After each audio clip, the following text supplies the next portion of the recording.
বাজারে নারীদের জন্য ব্যবহৃত যে কন্ডমগুলো রয়েছে এগুলো মূলত ইন্টারনাল কন্ডম এগুলোকে বলা হয়ে থাকে। যেহেতু এটা যোনিপথের ভিতরে ব্যবহার করা হয় তাই এটাকে ইন্টারনাল কন্ডমও বলা হয়ে থাকে। ছেলেরা কন্ডম ইউজ করে, মেয়েরাও কিন্তু ছেলেদের মতন কন্ডম ইউজ করে, কিন্তু সেটা কিভাবে ব্যবহার করে সে সম্পর্কে আজকে বিস্তারিত আলোচনা শুনবো। কন্ডম মূলত খুবই পরিচিত একটি বিষয় এবং পুরুষদের জন্য এটা খুবই পরিচিত এবং গুরুত্বপূর্ণ। তবে অনেকেই জানে না যে নারীদের জন্য ব্যবহৃত কন্ডম রয়েছে এবং নারীরাও কন্ডম ব্যবহার করতে পারেন। কন্ডম মূলত একদিকে যেমন অপরিকল্পিত গর্ভধারণ রোধ করছে এবং পাশাপাশি বিভিন্ন ধরনের যৌনবাহিত যে জীবাণু রয়েছে সেগুলো সংক্রমণও প্রতিরোধ করছে। তাই আজকে মূলত মহিলাদের জন্য ব্যবহৃত কন্ডম নিয়ে কথা বলবো এবং সেটি দেখানোর চেষ্টা করব। বাজারে নারীদের জন্য ব্যবহৃত যে কন্ডমগুলো রয়েছে এগুলো মূলত ইন্টারনাল কন্ডম এগুলোকে বলা হয়ে থাকে। যেহেতু এটা যোনিপথের ভিতরে ব্যবহার করা হয় তাই এটাকে ইন্টারনাল কন্ডমও বলা হয়ে থাকে। পুরুষদের জন্য ব্যবহৃত কন্ডম মোটামুটি সকলেই চিনেন, কিন্তু অনেকেই মহিলাদের জন্য যে কন্ডম রয়েছে অর্থাৎ ফিমেল কন্ডম বা ইন্টারনাল কন্ডম এটাকে চিনেন না বা জানেন না।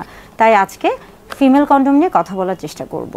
ফিমেল কন্ডমটি আপনি বিভিন্ন ধরনের ফার্মেসিতে গিয়ে দেখতে পারেন অথবা আপনাকে এটা অনলাইনে অর্ডার করতে হবে। তবে আমাদের দেশে ফিমেল কন্ডম এখনও এতটা পরিচিত নয়, তাই এটা মূলত দেখা যাচ্ছে যে অনেক ফার্মেসিতে এখনও এতটা সহজলভ্য বা এতটা সহজে পাওয়া যায় না। আমি এটা অনলাইন থেকে নেওয়ার চেষ্টা করেছি এবং অনলাইন থেকে সংগ্রহ করেছি। প্রথমে কন্ডমটি কেনার পরে খেয়াল করতে হবে যে কন্ডমের প্যাকেটের গায়ে যে মেয়াদটি দেয়া আছে অর্থাৎ মেয়াদ উত্তীর্ণ তারিখ যেটা দেয়া থাকে সেটা আগে খেয়াল করে নিতে হবে যে তারিখটা ঠিক আছে কিনা, অর্থাৎ এটা ব্যবহারের উপযোগী কিনা। এরপর পরিষ্কার হাতে প্যাকেটের ভিতরে যে কন্ডমের প্যাকেট রয়েছে সেটিকে বের করে নেবেন এবং খেয়াল করবেন যে এখানে একটি চিহ্ন দেওয়া আছে, অর্থাৎ এদিক থেকে কন্ডমের প্যাকেটটাকে ছিঁড়তে হবে।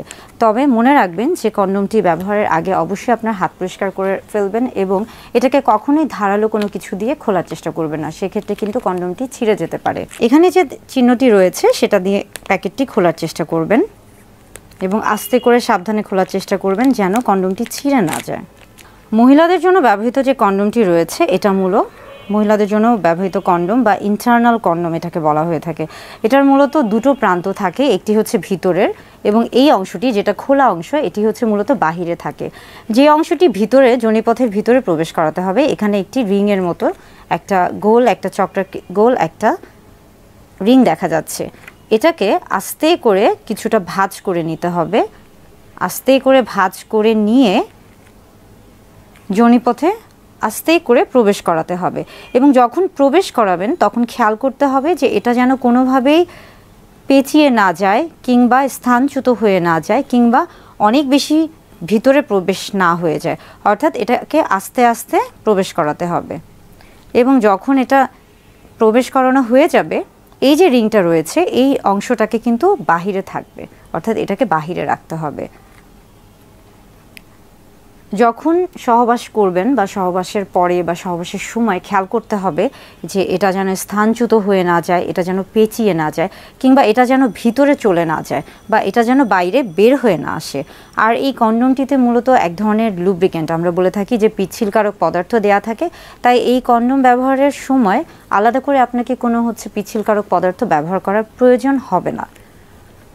সহবাসের পরে আস্তে আস্তে এই যে রিংটা রয়েছে এটাকে আস্তে করে পেঁচিয়ে এভাবে আস্তে করে পেঁচিয়ে এটাকে যোনিপথ থেকে বের করে আনতে হবে এবং ব্যবহারের পরে এটাকে ভালো করে একটা প্যাকেটে মুড়িয়ে ফেলে দিতে হবে। এই হলো মূলত মহিলাদের জন্য ব্যবহৃত কন্ডম, যেটা কিনা অনেকেই চিনেন না বা অনেকে জানেনই না যে আসলে মহিলাদের জন্য কন্ডম রয়েছে বা মহিলারাও কন্ডম ব্যবহার করতে পারেন। মহিলাদের জন্য ব্যবহৃত যে কন্ডম রয়েছে এটা মূলত সর্বোচ্চ 8 ঘন্টা পর্যন্ত পরে থাকা যায় বা পরিধান করা যায়। কন্ডমের বেশ কিছু উপকারিতা রয়েছে।